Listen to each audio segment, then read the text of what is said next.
everyone. We're going to go ahead and get started today. If you want to shut the doors and come grab a seat. Per usual, I want to begin with giving honor to my pastor and first lady, as well as the others who speak up here. The opportunity to grow is amazing, even though it hurts sometimes. We all know that we've got to give it to get it. And when you get it, you got it, which is good, which is what pastor says a lot of the times. And as you teach, you learn. In my experiences, the greatest learners are those who teach. In the past year, I feel as though being able to be up here and speaking, my walk with Christ has tremendously changed in a good way. Through teaching up here, helping Aaron with hyphen, doing home Bible studies, teaching the 3D lessons, doing small groups. It's really the little things. It's the little things that matter. And even though I have an experience in teaching, there's always something that seems to creep in my mind as I prepare for lessons, whether it's in a classroom with adults, up here, if it's a small group, it doesn't matter. There's always this small thing that creeps in. I get this feeling that swells up in my stomach if I allow it. Despite my education and training, despite all of my experience, it doesn't matter. It swells up, and if I allow it to, it makes me feel like I'm gonna vomit, quite frankly. It's a feeling that literally makes me feel like a fraud, like an invalid. Despite my credentials, despite all the things that can back up why I do what I do when I do, I feel like a fraud. That is how I experience doubt. How we experience doubt may be different from my version to Miss Paula's version. Doubt seems to have a different way of finding itself within you.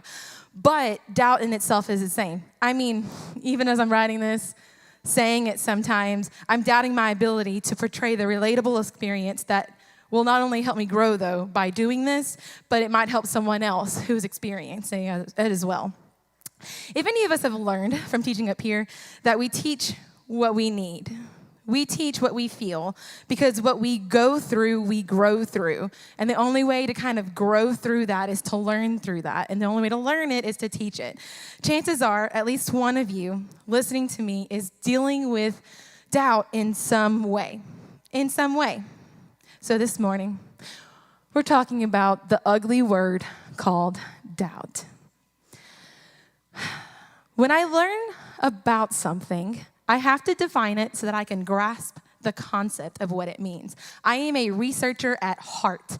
I love looking up things. So when I look up the word doubt, which is spelled D-O-U-B-T, it means to dread, fear, be afraid. Latin is to doubt, to question, to hesitate, to waver in opinion. French is doubt, be doubtful, be afraid. All you keep hearing is be afraid, be afraid. It also has a Latin root word called duo, which is mean two, which could be in the sense of two minds. You can compare it to the word dubious, which we'll get into that later on. Basically, you have to choose between two things. That's what the word doubt boils down to in a sense. That's what you have left. When you are doubtful, for example, full of doubt, you are immersed in doubt. You're immersed in the decision between two things. Sometimes the things are exceptionally different, which means they're like black and white, like there is no in between, there's no gray area. And sometimes it seems like they're almost the same, like they're a hint of a shade differently. But sometimes those choices have dire consequences if you choose the latter. And sometimes it doesn't make a difference if you have to choose between the two. Kind of like, what outfit am I going to wear? Not a dire consequence. Who I'm going to marry? Let's make sure we take some revelation into that and go through that. But anyway, because we all know that I love lists, I'm an organized list kind of person, I've made a list and compiled a list of the top 10 things that people doubt by researching it. Number 1, people doubt themselves, their abilities, their worthiness. Number 2, if they've chosen or they will choose the correct mate. Number 3, their religion, is this the correct one? Number 4, their friendships, are these people trustworthy? Number 5, is God, the Bible, real? 6, following a passion versus job, which I'm gonna tell you, if you're in the right profession, your passion is your job. You do what you love. And if you need to find that job, that's what I'm trained in. We can talk about it another day. But anyway, number 7, their government and their officials. Number 8, their parents. Example, children, they don't understand me. They don't know what we're going through. 9, stability of building structures. There's literally a fear of falling during a building collapse, especially from 9/11. And number 10, the media, news, weathermen, which in Louisiana, do you really trust any of the meteorologists over here? Because I'm not sure if I do. The majority of this list can be broken down to the issue of trust, which I've done a lesson on trust, and if you don't remember that, just go back and look at it. It's really good in my opinion, obviously. But if you resonated with one of those things, you've probably dealt with the breaking of trust in that realm. For instance, people who doubt their friendships have most likely been burned by someone who they thought was a friend but acted otherwise. So now they continuously seek validation within their friendships. These are all things, this whole entire list of things I'd like to go more depth with on the psychological train, but we're not going to get on that this morning because that would take forever to talk about. I want to focus on something that is seemingly microscopic or like a microscopic view of it, but it's a major issue. Now that we've identified that we in fact feel doubt, you've identified with one of those things in that list, what do we do with this feeling of doubt? What do we do when that feeling comes into my stomach and rolls all the way up to my throat and I feel like I'm going to have a physical explanation of what's going on in my body and it's freaking me out? And to answer that, let's look at the Bible. I wonder if there's someone in the Bible who dealt with doubt. And the answer is always, there was someone, there was quite a few, and we're going to talk about a couple of them. Thomas. The infamous Thomas. I feel that for Christians, one of the worst nicknames you can be called is Doubting Thomas, right? You laugh at your friends, oh, don't be a Doubting Thomas, blah, blah, blah, blah, blah, blah. But ironic enough, later on in life, Thomas was one of the very first people to acknowledge the Lord's divinity with his statement, my Lord and my God, when Jesus appeared to him and the disciples after his resurrection in John 20:28. But if you don't know, Thomas was one of the original 12 disciples. And throughout the Gospels, we can find some snippets of his life where he doubted or where people thought he was doubting. And in relation, he worked through his doubt. So we can find Thomas in the story of Lazarus. In John 11, 8 through 13, the disciples question why Jesus wants to go to a place where he could possibly be stoned, where people were against him, didn't want him there, all to check on a man who was supposedly sleeping, as in like not dead, but just like taking a nap, where the disciples didn't realize that Jesus was making an analogy. Like Lazarus was dead, but he was talking about like he was asleep because he was saying, hey, we're going to go resurrect him. This is going to be a miracle. It's going to happen. And the disciples just didn't catch on. But in John 8:14, he says, so he told them plainly, Lazarus is dead, and for your sake, I'm glad I was not there so that you may believe, but let us go to him. Verse 16 says, then Thomas said to the rest of the disciples, let us go that we may die with him. Thomas believed in Jesus as the Messiah, so much so that he was willing to die for him. To me, that doesn't mean that he was doubting him. To me, he was standing up because the other disciples were like, we don't want to go, we don't want to go, we don't want to go. And he's like, well, if he's going, I'm going. Let's go together. So here, it tells us that whenever you have a statement to make, whenever you're doubting something, make a statement of faith. Let's go. Because I believe in this so much, I'm willing to die for this. In John chapter 14, Jesus tells us another thing in an odd way, and Thomas was the one who asked the right questions. In John 14, 5 through 7, it says, Thomas said to him, Lord, we don't know where you are going, so how can we know the way? Jesus answered, I am the way, the truth, and the life. No one comes to the Father except through me. If you really know me, you will know my Father as well. From now on, you do know him and have seen him. After the death and resurrection of Jesus, Thomas would not believe any of the other disciples. None of them. He didn't believe any recounts that Jesus was resurrected. He said, frankly, unless I see his hands, the mark of his nails, and place my finger into the mark where the nails were, and place my hand into his side where the spear was, I will never believe. I will never believe. So the guy that counteracted doubt in the beginning is now feeling doubt. And instead of saying, this is him, he's doubting because he didn't see. Sometimes you're not going to see things that you don't need to doubt. Sometimes you see things and you're like, that's why I doubt. You experience this, or the lack of experience causes you doubt. But then when Jesus met Thomas, he said, put your finger here and see my hand. Put out your hand and place it in my side. Do not disbelieve, but believe. Thomas then proclaimed, my Lord, my God. Like I said in the beginning, he proclaimed that that was God. He proclaimed that the two were not two, that they were one, if you didn't catch that right there.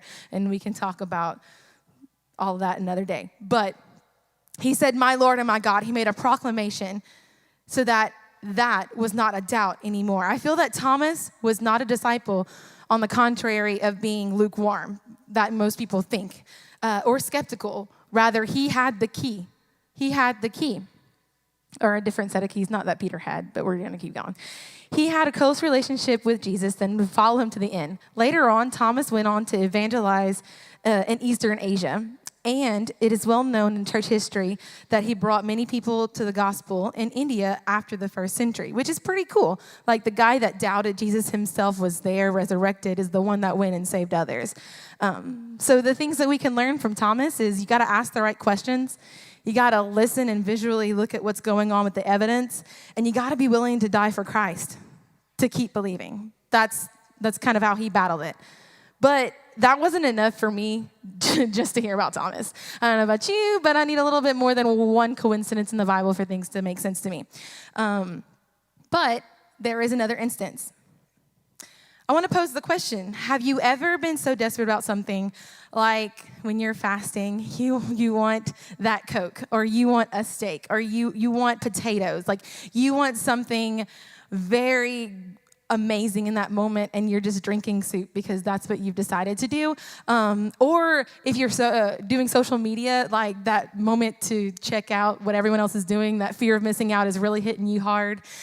That's the kind of desperation that we're kind of talking about right now. Or let's say you got hurt and you're in so much pain, you're willing to literally cut your leg off if your knee would stop hurting, if that's what the consequences are. So anyway, our doubt can come from a disappointment, but it can also desperately drive us to search for answers and help. It depends on the choice that you make. Jesus met a father who was in a desperate need of Jesus to heal his son, but the father struggled to fully believe. It's described that the man's son was possessed and would go into convulsions, much like epilepsy. The man told Jesus, if you can do anything, have compassion and help us. And Mark tells us, Jesus said to him, if you can, this is Mark 9:20-26, if you can, all things are possible to him who believes. And immediately the father of the child cried out and raised his hands and said, I believe, help my disbelief, or help my unbelief. Jesus then rebuked the spirit and the boy was healed. But the statement that stands out to me is the contradictory statement of I believe, but help my unbelief. How can you believe if you don't believe? I believe right there it should be doubt, because I don't know if you know this, but you can believe and still have doubts. You can believe and still have doubts. The man in that moment believed that Jesus could perform that miracle, but he still struggled with doubt, which tells me he probably went to other doctors. He probably went to all these different miracle people who could make wonders and stuff like that. But he had disappointment because it never came to fruition before. So when this man, this Jesus, came to him and was like, I can heal him, but you have to believe, he's believing that it could happen, but he has doubt of it following through. Does that make sense? Yes, possibly? Okay. So I, much like Thomas and the father from the story, struggle with doubting the goodness, faithfulness, validity of God, as well as doubting myself. And before you freak out, oh my gosh, this girl doubts herself, if you can recall, one of the definitions of doubt is underestimating belief. Therefore, I cannot believe. My issue is not my unbelief. On the contrary, it's underestimating. I struggle with setting expectations low for others. That way, whenever they don't meet those low expectations, I'm not upset. It's not that big of a deal. It's not a thing. There's an argument to be made that could be unhealthy in a way, and in a sense it is, but we can have that discussion another time. But in a whole, I struggle with underestimating the power of my God. Underestimating what holds him, because there is nothing that holds him. There is nothing that accurately describes him. He is indescribable. He is unattainable. There is nothing that you can do to make God fit into a bubble. The way you describe God is not the same relation that I have to describe God. a lot of times people say the way that you look at the Father is the way that you've looked at your own father. And in my life, frankly, it's not the same. I don't want to look at God the way that I used to look at my biological father. Like, that's not a thing. I want my God to be super graceful. I want my God to be over compelling, loving. I don't want to describe my God in the same vein, if that makes sense. But anyway, nevertheless, the word doubt is spelled D-O-U-B-T. If you can put that second slide up there. This is going to be the meat of what we're talking about. Doubt. If you delete or take out, remove UBT from the word doubt, you're left with the word do. Okay, so do. Stay with me. If you rearrange UBT, you can make the word but. But, you know, in all those sentences, we talked about plot twist it being a positive thing, but not every but is a positive for you. Sometimes you make excuses with the word but, and that's where your doubt is derived from. When you're in doubt of God or whatever you lack the confidence in, you need to find the buts, and you need to remove them from the situation so you can do what you need to do. The way you conquer doubt is confronting it. I am a loud person, but I don't like confrontation, okay? So when I have to confront a student or a teacher or anyone else, it's like ripping me apart. So to have to confront doubt, a feeling of inadequacy, is really difficult for me. But the way that you battle those feelings when it creeps in is to worship through it. You worship through it. And worshiping isn't like always singing. I'm literally not singing worship songs when I'm worshiping. Sometimes I'm walking in a sense of worship, which means everything I do is going to bring praise to Him. No matter how I say it, how I do it, it's going to bring praise to Him. Statements like, we will see revival, but this is 2020. Well, I have some facts for you that we can battle that but with. We had 162 guests last year. We had 40 get the Holy Ghost. We had 69 get baptized in Jesus' name. And our average count in our building was around at least 300 people. The average of other churches were less than 50, less than 100, depending on the size of the building and the way they can adequately follow the rules and guidelines that they thought were placed in front of them. But we defied the odds. There was no doubt left in our building, and we became the revival because our pastor took those buts out and said, this is not a thing. We will do what we're called to do, which is the twofold mandate. When I was looking at people's tweets about the new year coming, because I love reading tweets, I love seeing what people are making a promise to do, I became very upset because no one was making new promises because 2020 didn't go their way, so why would 2021? I was found with this tweet that said, my present poverty refines my desires, which is a really cool statement. But what caught me really was she hashtagged Hosea 2. Now, unless you're reading your one-year Bible, you don't really hear about Hosea. You don't hear about the prophet Hosea, his story, everything that happened. It kind of just gets like blown over unless something like this happens and they're like, did you know? And so I was like, I don't really remember Hosea 2. I'm going to go look it up.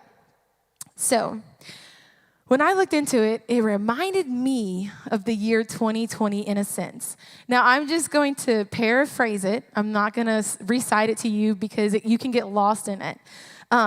So this is my interpretation of Hosea 2. So in Hosea chapter 2, the prophet Hosea had a real-life situation that God decided to use to illustrate his problem with the nation of Israel. Isn't it interesting that God chooses your real-life situations to teach others lessons? Like, God, why can't they learn their own lessons? Can you just let me chill out for a few minutes? But anyway, Hosea's adulterous wife had broken his heart, okay? And this is exactly what the children of Israel had done to God, and when they played the harlot, so to speak, with the other gods. So in this time, the people of Israel were going after every god but God, especially I think it was Baal. Anyway, so later, when her adulterous affairs led her to be sold on the slave block, Hosea was willing to buy her back, for he could not give her up. I feel that this illustrated Israel's situation because historically, not only soon afterward, the Israelites would be conquered by the Syrians and then sold into slavery because they had forgotten their God. The prophet Hosea spoke about the future blessing in which God would restore Israel. And this, my friends, is where we get into the meat of where I'm falling in here today.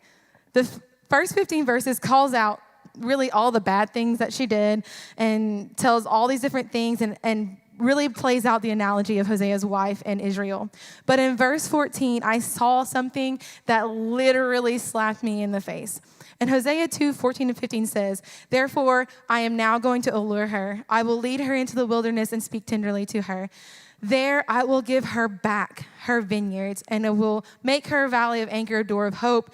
There she will respond in the days of her youth, as in the day she came out of Egypt." Sometimes it takes a wilderness for clarity. Sometimes it takes separation for understanding. And I go back to the tweet, "My present poverty refines my desires." A refinery is something that breaks it down to the core of what it is. And what this year did for us was it brought us back to our core values. And I have no doubt in my mind that from this year on, we're just going to get stronger. We're going to get better. Phase 3, 4, 5, 10, 11, 12 will be built because we're taking the buts out of doubt. In my present poverty. Now, poverty doesn't necessarily mean that you have absolutely nothing. It means that in comparison to someone else, you feel like you have a sense of poverty in this statement to me. So no matter what your poverty level may seem to you, that is refining you for something better. Because a diamond is just coal until it's underneath a little pressure. So until you're in a pressure cooker, so to sense, you're not going to be the amazing meal, the amazing thing that you need to be. It takes pressure to define your purpose. 2020 may have seemed to be the year to make you doubt for the lack of faith or surplus or evidence of things, but we had a surplus of poverty refining desires. On the other hand, we can sometimes experience feelings of self-doubt around decisions or choices we made simply because we feel that we are not good enough. So we kind of just talked about doubt in the Bible as in believing in God, believing what he can do for us, but I didn't really touch on doubting yourself because who wants to talk about that? Who really wants to talk about self-doubt? We all feel it. We all know it. At some point in your life, you always compare yourself, what you're wearing, what you're saying, how you're dressing, what you're doing, where you're going, who you're going with. All of that can go into self-doubt. It can go into your job. It can go into the car you drive. Self-doubt is insane. It's insanity. Self-doubt can cause you to live in fear, and it gives you a feeling that you are walking on eggshells. We all have that person in our life that we feel like we've got to choose our words extra carefully. We've got to make sure we limit the amount of time we spend with them because something might happen. That's eggshells. That's walking on eggshells. When I go to work, I am walking on eggshells. There is nothing hiding that. Everyone knows that because of the circumstances within school systems right now. I am walking on eggshells, and it causes me to fear, and it causes me to have doubt in what I can do and what I can't do. You see, sometimes when you doubt yourself so much, you lose faith in yourself. Or the people who didn't believe in you, you want to make them be the right people. And if you have people around you who don't believe in you, they're the wrong people, and you need to go find the right people. And if you need to find them, you can come talk to me after service, and I'll help you do that. It is time to flip the script. Flip the script in a sense that, what if we stopped seeing self-doubt as a weakness and let it tear us apart? What if we started seeing it to help us focus on our strengths? Okay, so Forbes magazine released an article stating that true leaders must be self-aware. Self-awareness means to be recognizing your strengths and weaknesses and then formulating life decisions based on your strengths. Based on your strengths. I became a teacher because I am very good at helping others believe in themselves and helping others grasp a concept. No doubt in my mind I can do that, especially in a classroom setting. I am a school counselor because I believe in others. I have no doubt in my mind that I can help you find a job that you like to do. Now, it's your choice to follow through with the things that we're going with, but I have no doubt in my mind that I can get things together for you and we can move on with a purpose. That's why I do what I do. When you do what you do, what you're meant to do, you're going to have a purpose. You're going to have a sense of, there's no doubt in my mind I can do this. Hannah knows there's no doubt she can make anything come to life. Anything you want floral, any anything, really. She's like amazing. It's insane, the things that she makes come to life. You go with her an idea, and she's the doer. That's her purpose. That's where she can do things. But if Hannah had to sing up here, she might doubt herself a little, which is probably a good thing because she won't embarrass herself. I love her, and I can do that with her. So self-doubt, in a sense, if you take it and you put it in the right place, just like everything in life, it can be a good thing. It can be a great thing. What if we want to live in a healthy place of self-awareness and confidence in our strengths instead of a place of beaten down by self-doubt? We have to focus on truth. I battled the fact that 2020 we couldn't have revival with the fact that we had so many great things happen at our church. You have to battle the doubt with truth or the doubt takes over. Which means that every thought of self-doubt that comes into your mind, you need to say out loud a truth about your God-given strength and abilities. So anytime I feel that I'm inadequate to help a child through their situation because I didn't go through it, I remember God has called me to a certain time in a certain place, in Esther. Every time I think that I am not worthy enough, I know I am unworthy, but he is worthy, then that makes me worthy because I was created in his image. If you don't know facts from the Bible to fight your doubt, that's where you're going to begin for this next year of 2020. I challenge you to start writing things in journals, to start posting them around your desk, around your mirror, your fridge, especially your fridge if you're like me. That's something you're going to see at least every morning, if not multiple times throughout your day. It's going to remind you of things. It's not going to make your weaknesses disappear. It's not. It's not this magic thing, this magic fix that fixes that. Only Jesus can do that. But it's going to focus your mind on the strengths so that you live out God's truth rather than fear of insecurity and doubt. Starting now, make a plan to live through self-awareness and not self-doubt. And that's the key. When you feel self-doubt, you need to change the word to self-awareness. Because when you feel inadequate about something, it might be something that you need to work on. I can't play the drums. I have no rhythm. But if we needed a drummer, I would figure it out. And the way I figure that out is because it's not self-doubt, it's self-awareness. I can't play it, so I have to learn it. If you want to teach something, then learn it and find someone to teach it to. It's really easy. All you have to do is reiterate things that are written down on a page for you. If you want to teach a 3D lesson, but you have doubts that you can do it accurately, find someone that's taught it before and teach it to them. If you teach it to them, they can give you pointers later on of maybe say it like this, maybe add this to that. They can help you out. That's why we're here. But don't ever not do something just because you feel like you're unworthy or you can't do it because of that doubt that keeps creeping in. You are a child of God. You are loved and an heir to the kingdom. You have resurrection power in your veins, and it's time to live like it. It's time to take the butt out of doubt and do what you're called to do. That is the purpose. I read that it is possible to go to heaven with a lot of doubts, and it's possible to go to hell with a lot of certainty. People do it every day. And that was by Dallas Willard and his book, Doubt the Elephant in the Room, which means you can go to heaven doubting some things. That's okay, which is why I made this statement. It's okay to have doubt, but you need to change self-doubt to self-awareness. Everything has a place. Everything has a cubicle that it fits in. And if you don't shape it and put it in the correct box, it's not going to fall the way it's supposed to. It's going to collapse and it's going to be a catastrophe. You've just got to do it in the right way. You need to use your doubts to strengthen yourself and not stop yourself. It is not an excuse, it's an explanation. And the difference between those things is an excuse stops you, an explanation fuels you. So, that being said, take your butts out of your doubts and do the dang thing, which is something that someone said the other day. So, see you at 10:30 for worship and the word with Pastor Lejeune.